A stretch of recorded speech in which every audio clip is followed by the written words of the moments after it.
Aleluia, glória a Deus. Eu saúdo a todos com a paz do Senhor. Vamos iniciar mais uma aula do nosso trimestre. Para iniciar a nossa aula, vamos orar a Deus. Baixem as cabeças, fechem os olhos e orem comigo. Senhor Jesus, graças te damos pelo dia de hoje, pela lição que vai ser ministrada, pelo que nós vamos aprender, pelo que nós vamos guardar no nosso coração. Abençoa cada família, Senhor, cada aluno, cada pessoa que está assistindo, que possa ter, Senhor, uma transformação de vida, que possa, Senhor, incutir a mensagem em sua mente e em seu coração, e que possa vir a produzir frutos, Senhor, de bondade, de amor, de fé, e que tudo isso venha a ser para a tua honra e para a tua glória. Em nome de Jesus, amém. Graças a Deus. Hoje nós vamos ver já a lição número 6. Estamos praticamente na metade da lição do nosso trimestre. Lembrando que a nossa lição fala sobre os milagres de Jesus. Nós vamos conhecer não todos, mas uma grande parte, né? Então, hoje nós vamos ver um milagre que foi bem interessante, bem improvável. Foi quando Jesus curou um homem doente.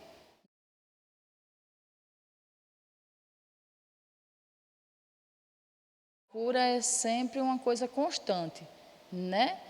Porque ou ele ressuscitava, ou ele chamava, ou ele transformava, e tudo isso vem produzir cura, né? Não é só quando a gente está doente fisicamente, existe a cura que é espiritual, existe a cura emocional, tem coisas que incomodam a gente profundamente, mas quando Jesus toca e opera o milagre, a cura se realiza. Então, nós vamos falar sobre um homem que estava doente. Ele estava numa situação muito delicada. Por quê? Assim como na semana passada a gente viu um paralítico, lembra? Que eu mandei para vocês. Um paralítico que precisou que 4 amigos levassem ele até Jesus. E que depois que ele chegou lá, os amigos ainda tiveram que subir na casa, destelhar a casa e baixar a cama até chegar no cômodo em que Jesus estava. Pronto. Esse rapaz da lição de hoje, ele não tinha tantos amigos dedicados assim. Vamos pensar que era isso. Nós vamos falar sobre um homem que ele vivia doente e ele vivia perto de um tanque chamado Betesda. Esse tanque, ele tinha uma característica. Era assim, as águas do tanque se moviam, e todos ali sabiam que era porque um anjo vinha de tempos em tempos e movia aquela água. Quem fosse o primeiro enfermo a pular dentro da água, ele ia ter a sua cura garantida, um milagre na vida. Só que esse senhor paralítico, ele vivia na borda do tanque. Mas quando a gente é paralítico, a gente não governa as pernas, né? Talvez a paralisia dele fosse até mais grave, ele não pudesse nem colocar muita força nos braços. Então, como é que ele ia colocar impulso para mergulhar no tanque? Assim, e tinha que ser o primeiro, depois que a água movimentasse. E assim aquele homem vivia lá anos e anos e anos, e ele nunca encontrou ninguém que colocasse ele dentro da água assim que a água se mexia. Um dia, ele teve um encontro maravilhoso. Com quem? É o encontro mais maravilhoso que a gente pode ter, o mais assim espetacular da nossa vida. Um encontro com Jesus, né? Quando a gente encontra Jesus, a gente tem tudo de bom para a nossa vida. Tem alegria, tem realização, tem milagre, tem cura, tem bênção, muita felicidade, muita saúde, muita prosperidade. Tudo isso é promovido através do encontro com Jesus. Por quê? Porque Jesus vai agir onde nenhuma outra pessoa, nenhum outro objeto, nenhum outro bem agiu. Você pode ser rico, milionário, mas tem um cantinho no seu coração que só Jesus preenche. Você pode ser aquele menino que corre depressa, que brinca muito, que salta, que pula, que luta, que gira, mas tem um cantinho no seu coração que só Jesus preenche. Você pode ser a menina mais dedicada, mais obediente, a menina mais talentosa, mas tem um cantinho no seu coração que precisa de Jesus. Assim como eu, assim como a mamãe, como o papai, todos nós precisamos. Quando a gente fala que Jesus tem tudo para dar, é porque Jesus é quem nos completa com coisas que a gente pensa que não seria nem possível, né? Então, vamos ver a história desse Senhor. Está lá no livro de João. Abram as vossas Bíblias para a gente poder ver. Lá no livro de João, capítulo 5, versículo do 1 ao 18. Vocês vão abrir a Bíblia no Novo Testamento, a segunda parte da Bíblia. Aí vai ter Mateus, Marcos, Lucas e João. É o quarto livro, tá? Aí vocês vão lá no capítulo 5, capítulo é o número grande, no versículo 1. Vamos ler? Acompanhe comigo, por favor. Depois disso, havia uma festa entre os judeus e Jesus subiu a Jerusalém. Ora, em Jerusalém há, próximo à porta das ovelhas, um tanque chamado em hebreu Betesda, o qual tem 5 alpendres. Neste jazia grande multidão de enfermos, coxos e paralíticos, esperando o movimento das águas. Porquanto um anjo descia em certo tempo ao tanque e agitava a água, e o primeiro que ali descia, depois do movimento da água, sarava de qualquer enfermidade que tivesse. E estava ali um homem que havia 38 anos e se achava enfermo. E Jesus, vendo este deitado, e sabendo que estava neste estado havia muito tempo, disse-lhe: Queres ficar são? O enfermo respondeu-lhe: Senhor, não tenho homem algum que, quando a água é agitada, me coloque no tanque. Mas enquanto eu vou, desce outro antes de mim. E Jesus disse-lhe: Levanta-te, toma tua cama e anda. Logo aquele homem ficou são e tomou a sua cama e partiu. E aquele dia era sábado. Então os judeus disseram àquele que tinha sido curado: É sábado, não te é lícito levar a cama. E ele respondeu-lhe: Aquele que me curou, ele próprio disse: Toma a tua cama e anda. Perguntaram-lhe, pois: Quem é o homem que te disse: Toma a tua cama e anda? E o que fora curado não sabia quem era, porque Jesus se havia retirado, em razão naquele lugar haver grande multidão. Depois, Jesus encontrou-o no templo e disse: Eis que já estás são, não peques mais, para que não te suceda alguma coisa pior. E aquele homem foi e anunciou aos judeus que era Jesus que o curara. Amém. Vejam só, continuando aqui, e por essa causa os judeus perseguiram Jesus, procuravam matá-lo, e porque fazia essas coisas no sábado. E Jesus lhe respondeu: Meu pai trabalha até agora e eu trabalho também. Por isso, pois, os judeus ainda procuravam matá-lo. Não só quebrantava o sábado, mas também dizia que Deus era seu próprio pai, fazendo-se igual a Deus.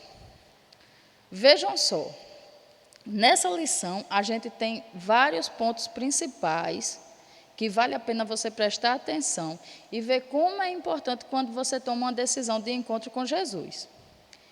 A gente está falando de um Senhor que ele não tinha tantos amigos quanto da outra lição, não é verdade? Talvez ele até tivesse, mas ele não tinha aquele amigo dedicado que estava ali esperando, pronto para tirá-lo e colocá-lo na água assim que o anjo agitasse as águas. Não foi isso que a gente entendeu? A gente viu aqui que Jesus procurou saber com o homem como é que ele estava e se ele queria ficar são.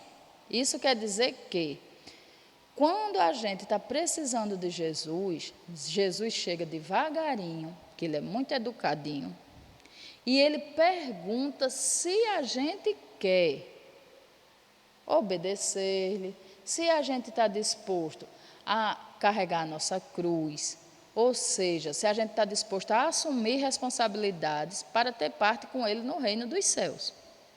Quando a gente é criança, a gente às vezes não pensa quão grande é o milagre de nós termos Jesus em nosso coração. Vejam só, esse homem, ele não conhecera Jesus antes, né, o paralítico. Jesus chegou, também Jesus não chegou dizendo, olha, eu sou Jesus, né? Ele chegou e perguntou, queres ser são? Aí ele disse, mas eu não tenho ninguém que me coloque dentro desse tanque. Ele foi sincero, não foi? Não se fez de coitadinho, ele disse como era a situação. Jesus foi e nem precisou colocar ele dentro da água, só disse assim, levanta-te, toma tua cama e anda. Aquele homem teve fé, não foi? Ele teve um encontro com Jesus, ele nem conhecera quem era, ele não reconheceu, na verdade. Ele pegou a cama e levantou. Aí veja como é as coisas. Tinha umas pessoas, assim como a gente vai ver ao longo dos evangelhos, ao longo do ministério de Cristo, que ficavam por perto somente para criticar. E foram aquelas pessoas que disseram, ei, hoje é sábado. No costume judeu, no sábado você não pode trabalhar, você não pode fazer nenhum esforço assim que demande trabalho, certo? Então, assim, não era para esse homem estar com uma cama na cabeça carregando no meio da rua. Então, eles foram e disseram, hoje é sábado, não te é lícito pegar essa cama e sair andando. Aí o homem disse, não, mas nessa cama eu já vivi há muitos anos, né? Na verdade, eu estou levando ela para casa, eu acabei de ser curado. Esses homens foram e perguntaram, mas quem te curou? Por quê? Porque havia ali uma, não tão grande quanto a multidão de pessoas que seguia Jesus, mas havia ali algumas pessoas que perseguiam Jesus, espreitavam o que ele estava fazendo e visavam, inclusive, matá-lo, né? Eu já falei aqui de outras vezes que o ministério de Jesus não foi fácil. O ministério de Jesus, ele foi muito delicado, porque mesmo Jesus sabendo a que veio, veja que no versículo 18, eles criticam até a forma como que Jesus reconhecia Deus.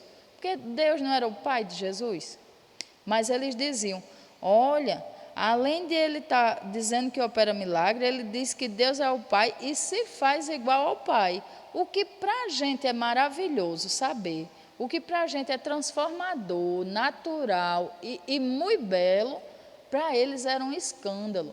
E vocês sabiam que até hoje tem pessoas assim, que se escandalizam com a nossa fé, ou se escandalizam com os nossos costumes, ou podem se escandalizar com uma palavra que você diz, que diz assim, ah, tu é crente, é? Ixi, não.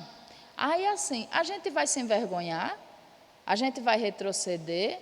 Não, a gente vai reafirmar a nossa fé, a gente vai sim, a partir daquele ponto, querer evangelizar, porque aqui o que foi que o homem fez? Quando ele descobriu que tinha sido Jesus, ele voltou e disse, foi Jesus quem me curou.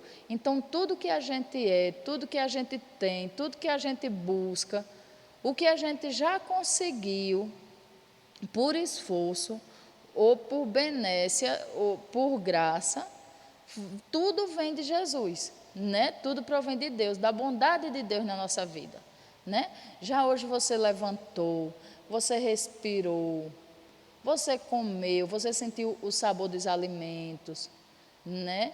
Você está assistindo a aula, você consegue compreender cada palavra que eu estou dizendo. Tudo isso é o quê? A misericórdia, a graça de Deus na tua vida, né? Você consegue sentir amor por Jesus, saber que um dia a gente vai morar no céu. Isso é graça, é dom de Deus, né? E isso agrada muito a Deus. Então, assim, você tem uma atitude cristã embora tenha todo tipo de perseguição e de sofrimento, é muito bom. Esse homem, mesmo antes do milagre, quando ele estava à porta lá, quando ele estava na borda do tanque, Jesus não encontrou ele chorando, né? Não encontrou ele xingando, não encontrou ele amargurado. Estava ali esperando, né, o tempo de Deus, esperando que as águas se movessem e que ele pudesse mergulhar e receber o milagre dele. Ele sabia que ia acontecer. É como na nossa vida, nós temos milagre de Deus para a nossa vida. Todos os dias na nossa vida é um milagre. Mas tem aquele milagre especial que a gente queria muito, que também vai acontecer no tempo de Deus, da forma que Deus quiser. Porque veja que esse paralítico, ele esperava uma pessoa que colocasse ele na água.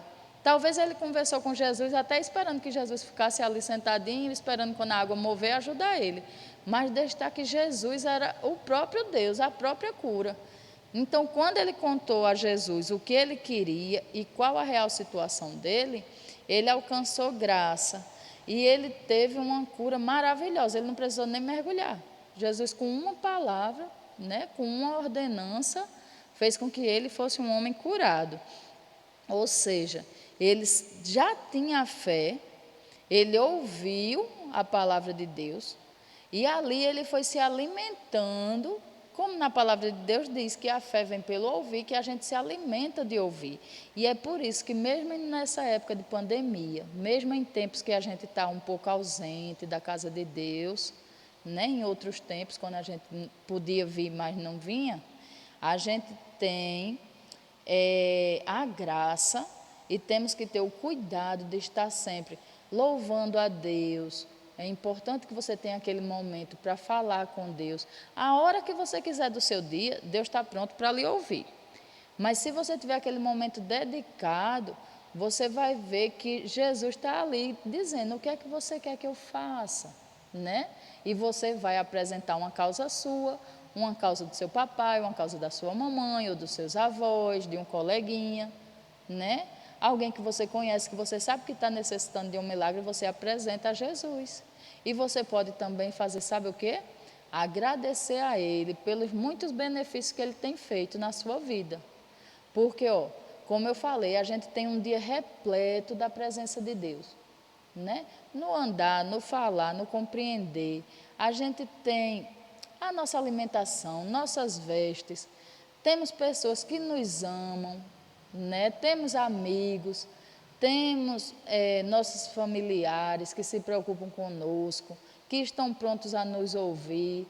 Então, tudo isso é dom de Deus, é graça de Deus, né? Então, são motivos para que a gente se alegre e agradeça a Deus. E quando se ajoelhar, na verdade, a gente tem mais motivo para agradecer do que para apresentar. Agora, é lícito que você faça seus pedidos para Jesus. Jesus quer que você peça e somente a Ele nós podemos pedir, né? Ele é quem tem para dar. Ele já nos dá e mediante os nossos pedidos Ele vai continuar fazendo segundo a sua vontade. Então vamos lá.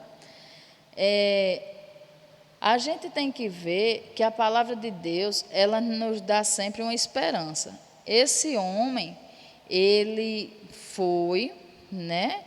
E quando voltou que descobriu que era Jesus, Jesus deu outra instrução a ele. No versículo 14 tem assim, que ele encontrou Jesus no templo, né? Jesus encontrou com ele no templo, e ele disse que ele, já que estava são, não pecasse mais, para que não sucedesse uma coisa pior. Veja que esse homem já vinha de uma vida de sofrimento, né? Só 38 anos ele passou na borda de um tanque, esperando que as águas se movessem, que ele tivesse a oportunidade de entrar e que o milagre se realizasse. Quando Jesus faz isso, Jesus dá o quê? Esperança que ele vai viver muito mais tempo e a forma, né, com que ele tem que conduzir a vida dele. Por quê? Porque nós cristãos, nós não vivemos de acordo com a nossa vontade pura e simples. A gente não vive de acordo com o conselho de ímpios. A gente não vive de acordo com sugestões de pessoas que não buscam a Deus. Não é verdade? Então, a gente tem que ouvir a palavra de Deus com fé, com esperança, e produzir frutos dignos de pessoas cristãs, né? Então, esse homem, Jesus disse a ele bem direitinho como ele levar a vida dele. E eu creio que a vida dele, apesar da cura física ter sido a coisa mais aparente, mas a vida dele foi transformada, né? A partir da ordenança de Jesus. E assim, ele se tornou um evangelista. Por quê? Onde ele chegava, ele dizia: olha, Jesus, o Filho de Deus, ele me curou. Eu jazia ali há 38 anos, não tinha quem me ajudasse, e Jesus me curou. Aí vem aquela parte que eu falei: nós temos muito mais motivos para agradecer do que para pedir. Veja que esse homem ele tinha um pedido principal, era ser curado. Ele foi curado. Deus, assim, Jesus deu toda a ordenança de como ele conduzia a vida dali para frente. Então ele saiu louvando e agradecendo, engrandecendo o nome de Jesus pelos benefícios que Jesus fez a ele, não é? E ainda que a situação fosse difícil, porque aqui nos versículos do 16 ao 18 vem dizendo que por essa causa os próprios judeus, que era o povo onde Jesus tinha nascido, perseguiam Jesus, procuravam matá-lo, acusavam ele de curar no sábado, né, que para eles era uma coisa ilícita. Não tinha nada a ver com a questão do trabalho, mas eles usavam isso como argumento para perseguir o Filho de Deus. E quando Jesus ia se defender, Jesus não dizia assim: eu faço e pronto, e acabou-se. Não, Jesus dizia: meu Pai trabalha até agora e eu trabalho também. Vejam só, Deus, né? Ele cuida de nós vigilantemente, 24 horas por dia. A gente acorda, a gente brinca, a gente corre, a gente come, a gente dorme e Deus não esquece nenhum dos seus, né? A palavra de Deus diz que Ele está ali, ó, vigilante, vigilante, Ele não dorme, nem cochila. Glória a Deus por isso, porque Ele é todo poderoso. Então, assim, podemos escolher a hora de fazer a obra do Senhor? Não, a gente, claro, vai adequar de acordo com o nosso ritmo de vida, né? Isso é uma lógica. A gente precisa ter organização para fazer as coisas. Tem um momento de estudar, tem um momento de brincar, tem um momento da gente sentar para ler a palavra. É importante que a gente ore, é importante que a gente esteja meditando naquela palavra para que aquilo entre no nosso coração, produza modificação na nossa mente, nos façam mais crentes, mais santos, servos do Deus Altíssimo, de acordo com o que Ele quer, de acordo com a vontade dEle para a nossa vida, né? A Bíblia não é um livro que a gente lê assim, como uma cartilha, como um livro de poesias, tão somente não. Ele é um manual. Se você ler a Bíblia todo dia você vai tirar uma lição. E se você ler todo dia a mesma parte da Bíblia, você vai tirar lições diferentes. Porque a palavra de Deus, ela produz, sabe? Ela não está ali parada. Ela é uma coisa que, ela é um instrumento de transformação. Você deve ler para os seus irmãos menores, você pode ler junto com os seus pais, você pode ler para o seu vovô, para a sua vovó que já não enxerga tão bem, né? Você pode ter versículos para entregar aos seus colegas. É muito bom, a palavra de Deus, ela produz coisas boas, produz mudança de vida para quem necessita. Ela é amparo para quem precisa de amparo. Ela dá alegria, ela dá renovo, ela inspira a gente a fazer coisas boas, né? Então, Jesus usou esse poder que ele tinha como Filho de Deus, e ali ele foi levando o seu ministério, com dificuldades, é claro, nunca foi fácil, mas ele, como é que se diz, sempre venceu, porque ele nunca respondeu, mesmo ele sendo Filho de Deus, ele nunca teve uma resposta só por ele mesmo, sabe? Ele sempre buscava no que a palavra dizia, no que ele tinha aprendido de Deus, com humildade, mas com muita segurança. Jesus sabia se defender e soube até o dia que ele foi ser crucificado. E ele só foi ser crucificado porque estava nos planos de Deus. Porque senão a gente que veio depois, como é que a gente ia crer? Né? Se na palavra de Deus diz que a gente tem que crer para poder ser salvo. Entende? Então, assim, Jesus ele era muito prudente, né? Mesmo ele sendo filho de Deus, ele nunca se portou como uma pessoa assim mais importante da face da terra. Porque ele era. Para mim, ele foi e será sempre a pessoa mais importante que já pisou aqui. Né? Mais importante do que os meus pais, mais importante do que qualquer pessoa que eu conheça, do que minha filha. Ele é tudo, né? Mas ele mesmo, não, ele nunca se portou. A palavra de Deus diz que ele chegava nos lugares e, por exemplo, aqui, quando ele viu que tinha uma multidão, ele saiu rapidamente. Tanto é que o homem, após ser curado, as primeiras pessoas que chegavam diziam: quem foi que operou essa cura? O rapaz não sabia nem dizer, porque Jesus operou o milagre e saiu rapidamente. Não ficava ali esperando elogios, entende? Ele não ficava ali esperando que as pessoas dissessem: oh, veja que maravilha. Não. Tanto é que ele sabia que até hoje, até os dias de hoje, ele está sendo glorificado por esse feito, né? Mas ele não ficou, ele saiu rapidamente. A palavra de Deus diz que Deus, ele é bom, né?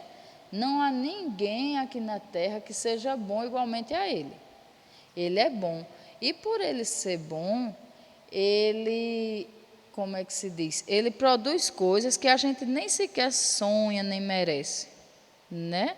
Por ele ser bom, ele vai fazer muito mais do que aquilo que nós pedimos, do que nós pensamos. Então, na nossa lição, a gente vai ver no texto áureo assim: Deus é bom, o Senhor Deus é bom, em tempos difíceis ele salva o povo, cuida dos que procuram a sua proteção. Está lá no livro de Naum.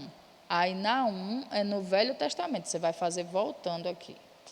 Estamos em João, você vai voltando devagar, chegou no Velho Testamento, aí você vai vindo, aí tem Malaquias, aí depois vai ter Zacarias, depois vai ter Sofonias, Ageu, um monte de livrinho bem pequenininho, é só uma paginazinha. Aí Ageu, Sofonias, Abacuque, Naum. Lá no livro de Naum, no capítulo 1, versículo 7, você vai encontrar: o Senhor Deus é bom, Ele salva o seu povo e cuida dos que procuram a sua proteção, né? E você tem procurado sempre a proteção de Deus? Você tem procurado mostrar para Jesus o que você precisa? Porque Jesus tem perguntado. O mesmo Jesus dessa lição, dessa história do paralítico, ele está presente hoje nas nossas vidas. Ele só quer que a gente se achegue mais a ele. Quando a gente se chegar mais a ele, ele vai chegar a nós e vai perguntar. Porque ele não tem tudo? Já pensou se você fosse um menino ou uma menina que tivesse tudo, chegasse perto de mim, qual era a primeira coisa que você ia dizer? Tia, a senhora está precisando de alguma coisa? Quer que eu lhe ajude em algo? Não é verdade? E Jesus, ele faz isso com a gente sempre, sempre. Agora também, teve uma lição que a gente fez que a gente leu, que eu lembro que a gente aprendeu a orar. E a gente viu que Deus gosta de ouvir elogios. Não esses elogios que a gente faz para qualquer pessoa, mas ele gosta que a gente diga que ele é santo, né? Que toda honra, toda glória pertence a ele, que ele é Rei dos reis, Senhor dos senhores. Tudo que você sabe que Deus representa na sua vida e o que ele pode vir a representar, você deve dizer a ele em oração. É importante que você diga: Deus se agrada disso, ele vai ficar feliz com você, né? E lembra também que a gente viu que Deus procura verdadeiros adoradores. Isso é uma verdadeira adoração. Mesmo em momentos difíceis, você chegar e glorificar o nome daquele que tudo pode fazer, né? Então, para que a gente possa aprender mais de Deus, eu queria que vocês ouvissem um corinho e depois a gente vai conversar sobre ele e fazer a nossa atividade, certo? Preste atenção na letra desse hino e, se puder, aprendam para que a gente cante em outra oportunidade.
Glória a Deus.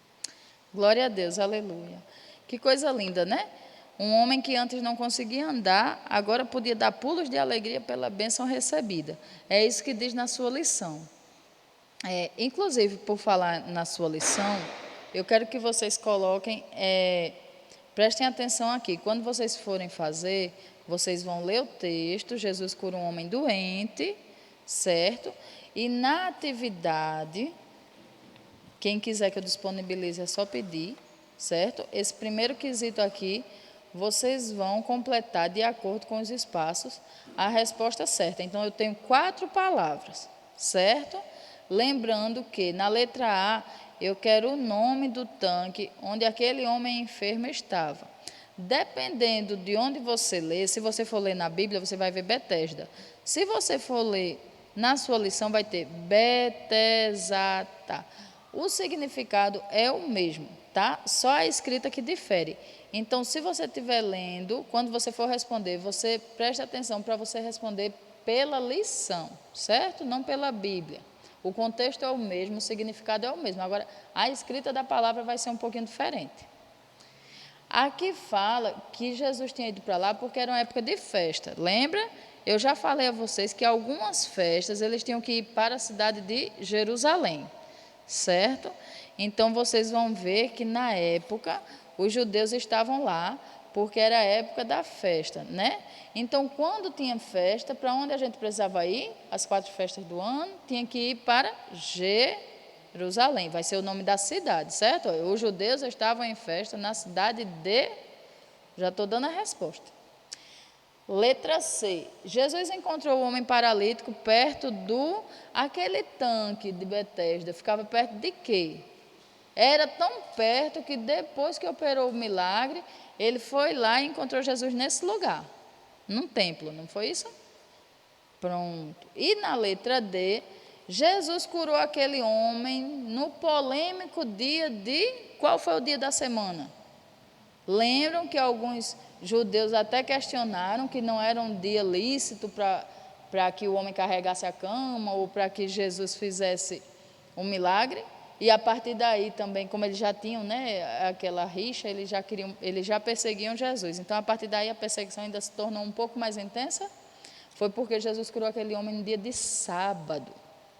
No segundo quesito, nós temos 3 gravuras, 3 imagens, de uma ovelhinha, de uma árvore.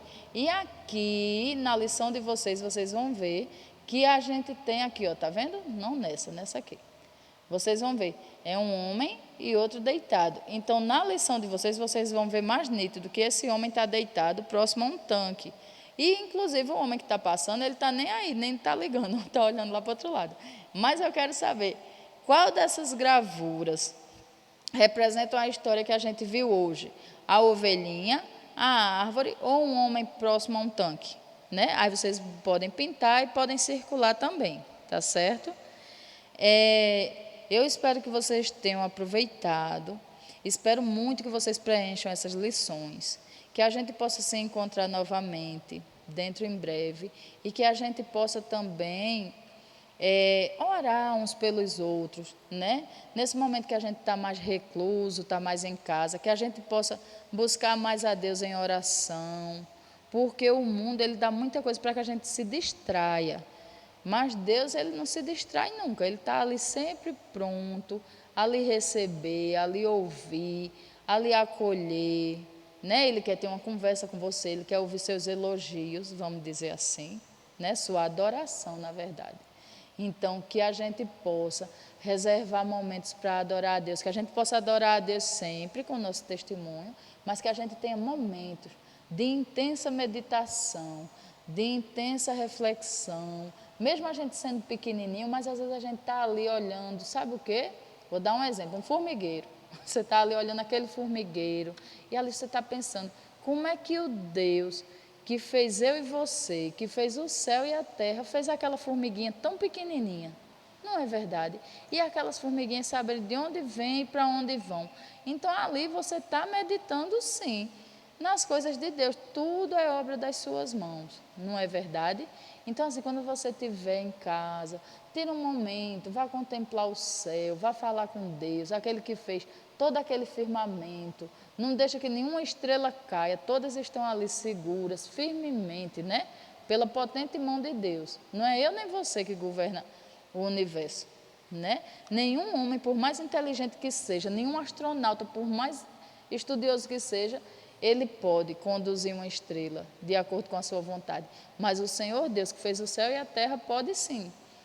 Então, que a gente possa ver e que a gente possa perceber Jesus também nos mínimos milagres da nossa vida, no deitar, no dormir, no acordar, no dia de paz, né? Sentir a presença dele no nosso lar, com a nossa família, nos momentos bons que nos reserva, naqueles momentos que a gente tem que pensar numa solução, naqueles momentos que a gente tem que segurar a emoção para não fazer uma besteira, né? Segurar a boquinha para não falar uma palavra que desagrade.